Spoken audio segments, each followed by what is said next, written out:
mind when you think of ancient civilizations? You might think of the Romans.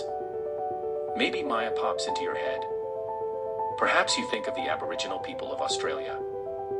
Today's wonder of the day is another great ancient civilization, the Sumerians. Situated in Mesopotamia, ancient Sumer was a collection of city-states. The Sumerians had advanced militaries, mathematics, and writing. And many of their writings tell modern people about Sumerian culture. The Sumerian civilization existed from 4100 BCE until around 1750 BCE. The name Sumer meant land of the civilized kings.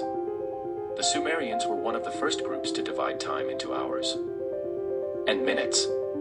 They also had a complex religion that involved gods called the Anunnaki. The Anunnaki were believed to be in charge of Sumerians' fates. Many myths involved members of the Anunnaki passing judgment on humans.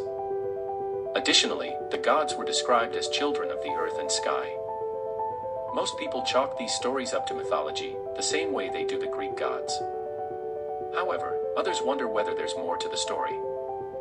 Some researchers believe the Anunnaki may have been actual beings. One popular theory is that they came to Earth from another planet. Some believe they came from the mysterious planet X, which they say passed close to Earth thousands of years ago. Why would aliens come to Earth and pose as gods? To enslave the human race, of course. Believers of this theory say the Anunnaki forced Sumerians to mine gold for them. Then, when they had what they needed, the Anunnaki returned to planet X. Some even go so far as to say the Anunnaki were a species of reptilian humanoids.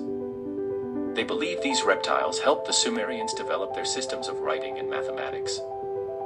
Further, they think the reptiles are still around today and wield power in the human world.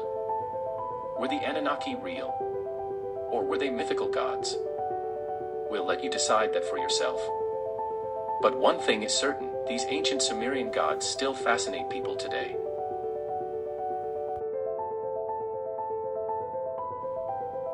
Anyone who has heard the word Anunnaki knows that it refers to aliens from outer space who are of reptilian origin. They are believed by various sects or just people with a weak psyche and a low level of education. However, in reality, this word does not mean what everyone thinks it means. The recent fuss made around the Alatra sect has made the unusual word Anunnaki popular. Many people see it as something funny and, at least for most people, it is extremely unusual. But everyone knows that its synonym is the word reptilians. Modern conspiracy theories say that a race of lizard-like aliens once came from outer space and has been living among us ever since. The evidence for this theory is increasingly absurd. However, the term Anunnaki has a very earthly history. It all began in the Middle East, in the interflow of the Tigris and Euphrates rivers. 4,000 to 5,000 years ago, the Sumerian Akkadian civilization existed in these places. It was so long ago that we know about it only from its own texts and archaeological excavations. We don't know everything about it, but we are sure that it was a well-developed culture at the time. Of course, its carriers were people. They had their own beliefs, which we can investigate by the texts on clay tablets. It was there that researchers read the word, which they pronounced Anunnaki. It apparently comes from the name of the sky god Anu and means his children. Understand. This term was used by the ancient inhabitants of the Mesopotamia to refer to the younger gods and spirits of nature in the underworld. They did not worship them in any special way. People simply believed that every stream or forest had its own soul that deserved respect. Here we can draw parallels with the ancient Greek dryads and nymphs, or with the Western European Alves, who later turned into elves, or with Ukrainian Mavkas, foresters, and other evil spirits. Until the second half of the 20th century, no one had any idea that the Anunnaki were somehow connected with outer space or with reptiles.